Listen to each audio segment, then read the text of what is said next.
King of Tamil drama வியூவர்ஸ்க்கு hi. இன்னைக்கு நம்ம ஒரு இன்ட்ரெஸ்டிங்கான ட்ராமா தான் பார்க்க போகிறோம்.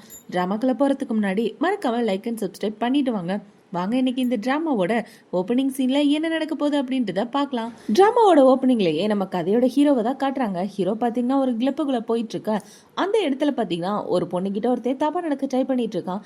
டேய் தள்ளி போடா, கான்ட்ராக்ட் சைன் பண்ணியாச்சுல, அப்புறம் என்ன ஒழுங்கா அவன் வீட்டுக்கு கிளம்பிப்போ அப்படின்னு சொல்ல, அதை என்ஜாய் பண்றதுக்கு தான் செல்லம் வாங்கிட்ட வந்தேன் அப்படின்னு சொல்லி இவன் ஒரு மாதிரி பண்ணிட்டு இருக்க. இப்ப அந்த இடத்துக்கு ஒரு பையன் இவளை காப்பாத்திடுறான்.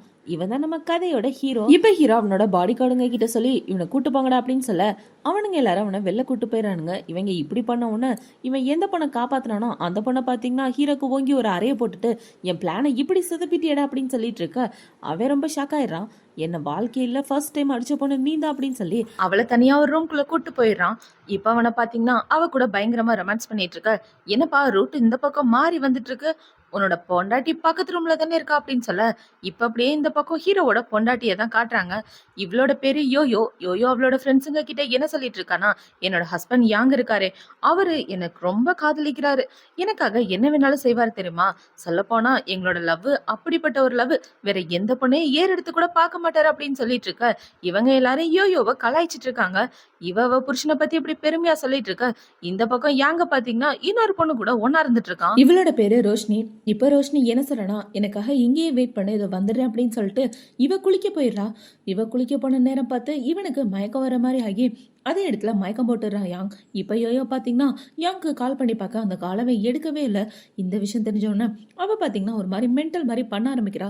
சொல்ல போனால் யோயோவால் எதையுமே தாங்கிக்க முடியாது, கொஞ்சம் அதிகமாக ரியாக்ஷன் பண்ண ஆரம்பிச்சிருவா பைத்திய மாதிரி. இப்போ இந்த பக்கம் கால் பண்ணிட்டு இருக்க விஷயம் ரோஷினிக்கு தெரியுது. இப்போ அந்த காலை எடுத்து பார்த்துட்டு, சாரி யோயோ, உன்னோட புருஷன் இன்னைக்கு வீட்டுக்கு வரமாட்டா அப்படின்னு இவ யோசிச்சுட்டு இருக்கா. இந்த பக்கம் யோயோ பார்த்தீங்கன்னா ஹீரோவை நினச்சி ரொம்ப டென்ஷன் ஆகிட்டு அவனை தேடுறதுக்காக வெளியே வந்துடுறா. இப்போ ஒவ்வொரு ரூமா தேடிட்டு இருக்கும்போது ஒரு ரூம்ல இருந்து ஏதோ சவுண்டு கேட்குது. இந்த ரூம்ல தான் இருப்பானோ அப்படின்னு அந்த ரூமை ஓப்பன் பண்ணலாம் அப்படின்னு பார்க்கும்போது இப்போ அவளுக்கு ஒரு கால் வருது. என்னடான்னு பார்த்தா அவங்க அப்பாவுக்கு ஆக்சிடென்ட் ஆயிடுச்சு அப்படின்னு. இந்த கால் வந்த உடனே இவ்வளோ பார்த்தீங்கன்னா வேகமாக அந்த இடத்த விட்டு கிளம்பி அவங்க அப்பாவை பார்க்கறதுக்காக தான் போறா. இப்போ கொஞ்சம் நேரத்துக்கு அப்புறம் ஹீரோவை தான் காட்டுறாங்க. ரோஷினியை பார்த்தீங்கன்னா ஹீரோவை கட்டி வச்சுட்டு அந்த இடத்த விட்டு ஓடி போக இவன் கண்ணை முழிச்சு பார்த்தா அந்த இடத்துல பார்த்தீங்கன்னா அவளோட திங்ஸ் தான் இருக்கு. இப்போ அதை எடுத்து பார்த்துட்டு இருக்கும்போது இவனுக்கு இவனோட பொண்டாட்டி யோயோ தான் கால் பண்ணுறா. அவள் கால் பண்ணி என்ன சொல்றானா, அப்பாவுக்கு ஆக்சிடென்ட் ஆயிடுச்சு, நான் ஹாஸ்பிட்டலில் தனியாக இருக்கேன், பயமா இருக்கு, சீக்கிரவா அப்படின்னு சொல்ல, இப்போ அவனை பார்த்தீங்கன்னா ஒரு ஃப்ளாஷ்பேக்கை பற்றி தான் யோசிச்சு பார்த்துட்டு இருக்கான். யோயோவோட அப்பா காசை கொடுத்து என் பொண்ணை விட்டு போயிரு, உனக்கு என் பொண்ணுக்கும் செட் ஆகாதுன்னு சொல்லியிருப்பாரு. அது எல்லாத்தையும் யோசிச்சு பார்த்துட்டு இப்போ அவன் வேகமாக ஹாஸ்பிட்டல் தான் போகிறான். இப்பவே ஹாஸ்பிட்டல் ரூமுக்குள்ள போனவன யோயோ பார்த்தீங்கன்னா ஒரு கத்தி எடுத்து அவளோட கழுத்துல வச்சுக்கிட்டு, நான் கால் பண்ணியும் நீ அட்டன் பண்ணல, என்ன காரணம் சொல்லு அப்படின்னு சொல்லிட்டு இருக்க. இவன் அந்த கத்தியை தடுக்கலான்னு போகும்போது அவனோட கையிலே கிழிச்சிருது. இவளை பார்த்தீங்கன்னா மன்னிச்சிரு, நான் உன்னை கஷ்டப்படுத்தணும்னு நினைக்கல, நீ இல்லாம என்னால வாழ முடியாது, அந்த விஷயம் உனக்கே நல்லா தெரியும்ல, அப்புறம் எதுக்காக நான் கால் பண்ணி நீ எடுக்காம விட்டுட்ட அப்படின்னு சொல்லிட்டு இருக்க, மன்னிச்சிருச்சலாம், இனிமே இந்த தப்பா பண்ண மாட்டேன் அப்படின்னு சொல்லி அவளை சமாதானப்படுத்திட்டு இருக்கான். இப்ப ஹீரோ என்ன சொன்னா, நீ வீட்டுல போய் ரெஸ்ட் எடு, நான் கூட இருந்து அப்பாவை பாத்துக்கிறேன், டாக்டர் என்ன சொன்னாரு அப்படின்னு சொல்லி கேட்க, அப்பாவால் இனிமே எந்திரிக்கவே முடியாதுன்னு டாக்டர் சொல்லிட்டாரு அப்படின்னு இவ சொல்லிட்டு இருக்க. சார் நீ கவலைப்படாத, நான் பாத்துக்கிறேன் அப்படின்னு சொல்லிட்டு இருக்க. அந்த இடத்துக்கு ரோஷினி தான் வரா. ரோஷினியை பார்த்த உடனே யாங்க ரொம்ப ஷாக் ஆயிடுறான். இப்போ ரோஷினி வந்து ஹலோ சார் அப்படின்னு சொல்லிட்டு இருக்க. யார் இந்த பொண்ணு அப்படின்னு சொல்லி கேட்க, இந்த பொண்ணு அப்பாவோட புது அசிஸ்டன்ட் அப்படின்னு யோயோ சொல்லிட்டு இருக்கா. புது அசிஸ்டண்ட் அப்படின்னு சொல்லி ஹீரோ பார்த்தீங்கன்னா ரோஷினியே பார்த்துட்டு இருக்க. நீ எதுக்காக அவளையே பார்த்துட்டு இருக்க, அவள் பார்க்கறதுக்கு அவ்வளோ அழகா இருக்கலாம் அப்படின்னு சொல்லி கேட்க, இல்லச்செல்லாம் நீ தப்பா புரிஞ்சுட்டு இருக்க, நான் இப்போதான் அவளை ஃபர்ஸ்ட் டைம் பார்க்குறேன், உங்க அப்பாவோட அசிஸ்டன்ட்னு சொன்னல, அதான் எப்பயில இந்த வேலைக்கு ஜாயின் பண்ணான்னு எனக்கே தெரியல அப்படின்னு ஹீரோ சொல்லிட்டு இருக்கான். இப்போ ரோஷினி என்ன சொல்றேன்னா, ஹாஸ்பிட்டலுக்கான ப்ரொசீஜர் எல்லாத்தையுமே முடிச்சுட்டேன், ஏதாவது பிரச்சனைனா உடனே என்ன கூப்பிடுங்க, நான் வந்து எந்த ஹெல்ப்னாலும் பண்ணித்தரேன். அப்புறம் ஒரு முக்கியமான விஷயம், உங்க ரெண்டு பேரையுமே ஷேர் ஹோல்டரோட மீட்டிங்க்கு கூப்பிட்டுருக்காங்க. உங்க அப்பாவுக்கு ஆக்சிடென்ட் ஆனதுனால இப்போதைக்கு தற்காலிகமா ஒரு பிரசிடண்ட்டை நியமிக்கணும்னு இந்த மீட்டிங் நடக்குது அப்படின்னு சொல்ல, என் அப்பாவுக்கு ஆக்சிடென்ட் ஆகி இப்படி ஒரு நிலைமையில இருக்கையில எப்படி அவனுங்க எல்லாம் மீட்டிங் வைக்கலாம் அப்படின்னு சொல்லி இவ கத்திட்டு இருக்க. வேணா நான் மீட்டிங்கை தள்ளி வைக்கவா அப்படின்னு இவ சொல்ல, அதெல்லாம் வேண்டாம், நான் மீட்டிங்க்கு வந்துறேன் அப்படின்னு ஹீரோ சொல்லிடுறான். இப்போ ஐயோ என்ன சொல்கிறேன்னா, யாங் உன்னை விட்டா நம்மளோட கம்பெனியை பார்த்துக்கிறதுக்கு யாருமே இல்லை தெரியுமா அப்படின்னு சொல்ல, கவலைப்படாத, என்ன நடந்தாலும் நம்மளோட கம்பெனியை நான் விட்டு கொடுக்க மாட்டேன், நான் இருக்கிற வரைக்கும் நீ எதுக்காகவும் கவலைப்படக்கூடாது அப்படின்னு சொல்லி அவளை கட்டி பிடிச்சி சமாதானப்படுத்திட்டு இந்த பக்கம் இவன் ரோஷினியை பார்த்து சிரிச்சிட்டு இருக்கான். இப்போ அப்படியே கட் பண்ணா ஷேர் ஹோல்டரோட மீட்டிங்கை தான் காட்டுறாங்க. மீட்டிங்கில் எல்லாரும் என்ன சொல்கிறாங்கன்னா, நம்மளோட பிரசிடென்ட் கோமாக்கு போயிட்டாரு, ஸோ நம்ம கம்பெனிக்கு தற்காலிகமாக இப்போ ஒரு ஆளை நம்ம பிரசிடெண்ட்டாக நியமிச்சாகணும், யாரை நியமிக்கலாம் அப்படின்றத ஓட்டு போட்டு முடிவு பண்ணலாம் அப்படின்னு சொல்ல எல்லாரும் ஓகேன்னு ஒத்துக்கிறாங்க. இப்போ அங்கே வந்திருக்க ஷேர் ஹோல்டர் எல்லாருமே யாங்குக்கு தான் ஓட் பண்ண ஆரம்பிக்கிறாங்க. பார்த்தா மெஜாரிட்டியானவங்க அவனுக்கு ஓட் பண்ணதுனால அடுத்த பிரசிடெண்டாக அவன் தான் இருக்கான். இப்போ அந்த மீட்டிங் முடிஞ்சதுக்கப்புறம் ரோஷினி பார்த்தீங்கன்னா பிரசிடென்ட்டோட ரூமுக்குள்ளே தான் வரா. அந்த இடத்துக்கு வந்து பார்த்தா யாங் தான் இருக்கான். இப்போ அவளை பார்த்தீங்கன்னா ஃபைல் எல்லாம் வச்சிட்டு இருக்க. இவன் வச்சுக்கன்னு வாங்காம ரோஷினியே பார்த்துட்டு இருக்கா. எதுக்காக என்னை இப்படி பார்த்துட்டு இருக்கா அப்படின்னு சொல்லி கேட்டு அவன் அந்த இடத்த விட்டு போகலான்னு பார்க்க, ஒரு நிமிஷம் நில்ல ரோஷினி, நான் உங்ககிட்ட ஒரு கேள்வி கேட்கணும்னு ஆசைப்பட்றேன். உனக்கு என்ன பிடிச்சிருக்கா இல்லை அந்த கிழவனை பிடிச்சிருக்கா? 2 பேரில் யார் உன் கூட பெட்டில் இருந்தால் உனக்கு ரொம்ப பிடிக்கும் அப்படின்னு சொல்லி கேட்க, நீ கேட்குறது தேவையில்லாத கொஸ்டின், இதுக்கெல்லாம் ஆன்சர் பண்ணணும்னு அவசியமே இல்லை அப்படின்னு சொல்லிட்டு இவ போக பார்க்க யாங் அவளை பிடிச்சிக்கிறான். இப்போ யாங்க அவகிட்ட என்ன சொல்கிறானா, நான் கேட்குற கேள்விக்கு பதில் சொல்லாமல் இந்த இடத்த விட்டு போக முடியாது செல்லம் அப்படின்னு சொல்லிட்டு இருக்க. பைத்திய மாதிரி பண்ணிட்டு இருக்காத, நம்ம இருக்கிறது கம்பெனியில், தேவையில்லாமல் இப்படி என்கிட்ட க்ளோஸ் ஆனான்னு வச்சுக்கேன், அப்புறம் ஒன்றும் பொண்டாட்டி க்ளோஸ் பண்ணிடுவா அப்படின்னு சொல்லிட்டு இவன் வெளியே போக பார்க்க கரெக்டாக டோருக்கு பின்னாடி யோயோ தான் நிற்கிறா. இப்போ யோயோ பார்த்தவொன்னே 2 பேரும் ஷாக் ஆகிட்டு இருக்க. ஹாய் செல்லக்குட்டி வந்துட்டியா அப்படின்னு சொல்லி இவன் பேசிட்டு இருக்க. இப்போ அவளை பார்த்தீங்கன்னா சாப்பாடு எடுத்து வெளியே வைக்கிறா. என்ன புதுசாக எனக்காக சாப்பாடெல்லாம் எடுத்துகிட்டு வந்திருக்கா அப்படின்னு சொல்லி கேட்க, எல்லாம் உன் மேலே உள்ள காதல் தான் அப்படின்னு இவ சொல்லிட்டு இப்போ நேராக பார்த்தீங்கன்னா ரோஷினியை பார்க்கறதுக்காக தான் போறா.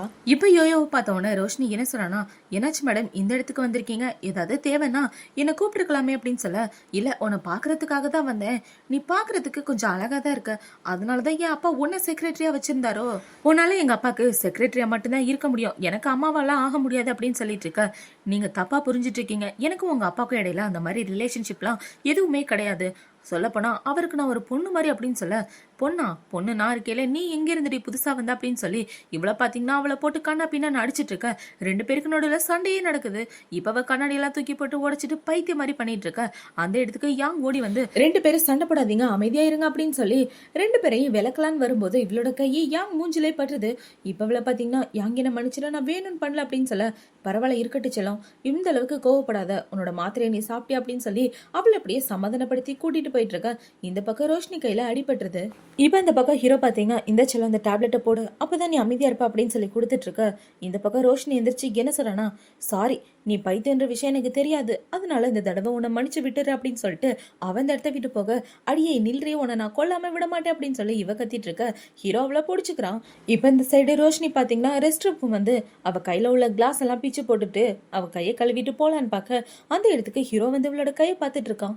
யாங் நீ என்ன பண்ணிட்டு இருக்க, இது லேடிஸோட ரெஸ்ட் ரூம், யாராவது பார்த்தா என்னாகும் தெரியுமா அப்படின்னு சொல்ல, தெரிஞ்சுதான் உள்ள வந்தேன், ரொம்ப ஒன்றும் அடிப்படல அப்படின்னு சொல்லி இவன் கேள்வி கேட்டுட்டு இருக்க. இந்த பயப்பிள்ளைக்கு நம்ம மேல இவ்வளவு பாசமா அப்படின்னு இவளோட மனசுக்குள்ள யோசிச்சுட்டு இருக்கா. இப்போ ஹீரோ பார்த்தீங்கன்னா அவ கையில் அடிப்பட்ட இடத்துக்கு கிஸ் பண்ணிட்டு இருக்கா. இவங்க 2 பேரும் ரெஸ்ட் ரூம்ல இப்படி பண்ணிட்டு இருக்கத வெளியே நின்று யோயோ பார்த்துட்டு தான் இருக்கா.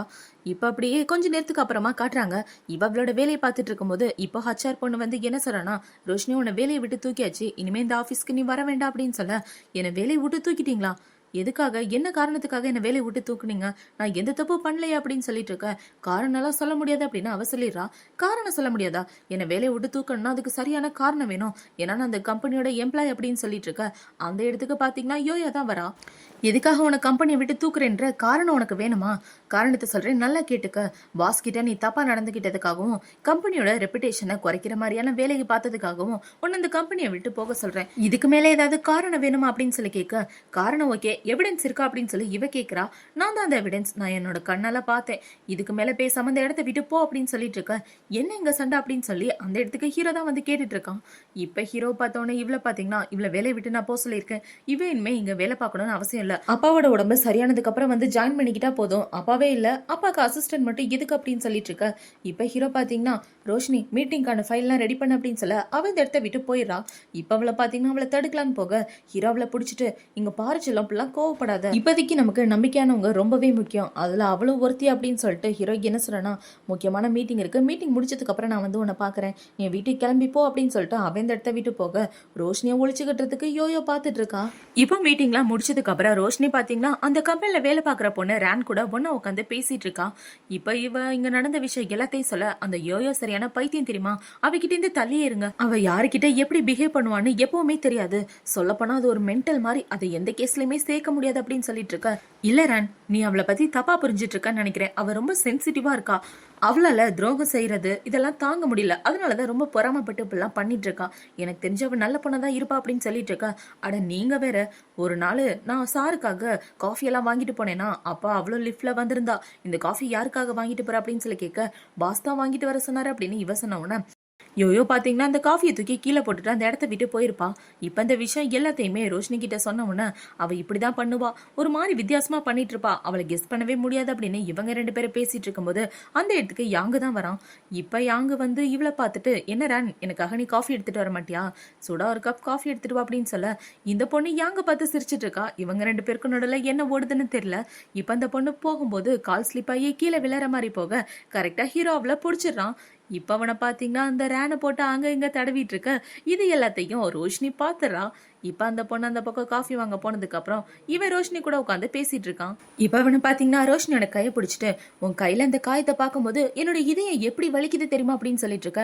உன் பொண்டாட்டியை பத்தி நான் கேள்விப்பட்டேன், சரியான பைத்தியமாமே, அவளுக்கு இந்த விஷயம் தெரிஞ்சுன்னா உன் நிலைமை யோசிச்சு பாரு அப்படின்னு சொல்லிட்டு இவ அவ குடிச்ச காஃபிக்கான காசை எடுத்து வச்சுட்டு அந்த இடத்த விட்டு போகலான்னு பார்க்க அந்த இடத்துக்கு ரேன் தான் வரா. பாஸ் உங்களுக்காக காஃபி எடுத்துட்டு வந்திருக்கேன் அப்படின்னு சொல்லி இவ கொடுத்துட்டு இருக்க. ரெண்டு பேரும் காஃபியை நல்லா என்ஜாய் பண்ணுங்க அப்படின்னு சொல்லிட்டு ரோஷினி அந்த இடத்த விட்டு கிளம்பி வந்துடுறா.